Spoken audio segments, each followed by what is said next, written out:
Greetings, dear viewers. Welcome. Today's poem is Oh Yes, Life Imitates Chess. Garry Kasparov, the 13th world champion, wrote a book titled Life Imitates Chess. And not just Garry Kasparov, a lot of professional players tend to agree that there are a lot of similarities between life and chess in general. In this poem, I have taken out certain points based on my observation. This has not been taken from any book, but just my observation about what are some of the qualities that are present in life that is reflective of chess, and what are some of the qualities of chess, or it can be not just qualities, some concepts which indicate a similar aspects or instances of life. Initially, I start with the chessboard itself. If you look at the chessboard, there are equal number of light and the dark squares. Light is usually a symbolic of knowledge, and darkness usually indicates ignorance, and the chessboard more or less is indicating the world itself, stating that we have the choice to move towards knowledge, we have the choice to be ignorant, and so on.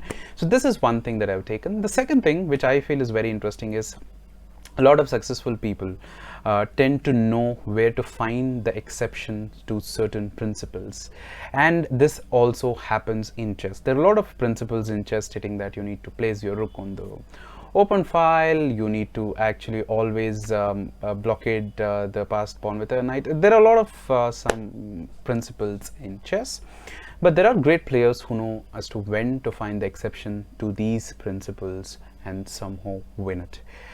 Other than that, there are a lot of interesting concepts in chess which are very similar to life. For example, there is a concept called as Zugzwanged, wherein whatever move you try to make is only going to worsen your position. And there are a lot of instances in life that way, wherein individuals tend to do something, but it only creates a even more worse situation for them. And lastly, I have spoken about the pawn, wherein this is one particular piece on the chessboard which has the potential to become literally any other piece other than the king. It can promote to the last rank, and it can become a queen, it can become a rook, bishop, or a knight. And this is again indicating humans' potential that more or less we can become whatever we aspire to become. So without further ado, let us get into the poem. The uniformity of the dark and light, indicating the humanity's plight of good and bad spread around, where one's path has to be found. Oh yes, life imitates chess. The entire life itself is a battle, where everyone goes through with degrees of rattle. The ammunition is there to wage this, rules set with principles. Some followed the principles, and one greater Lord found exceptions, and one. Oh yes, life imitates chess.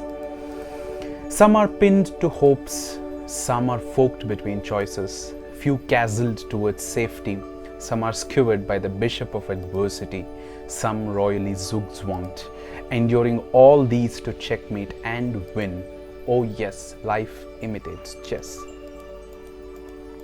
The sheer grandeur of chess in life with the phase of battle.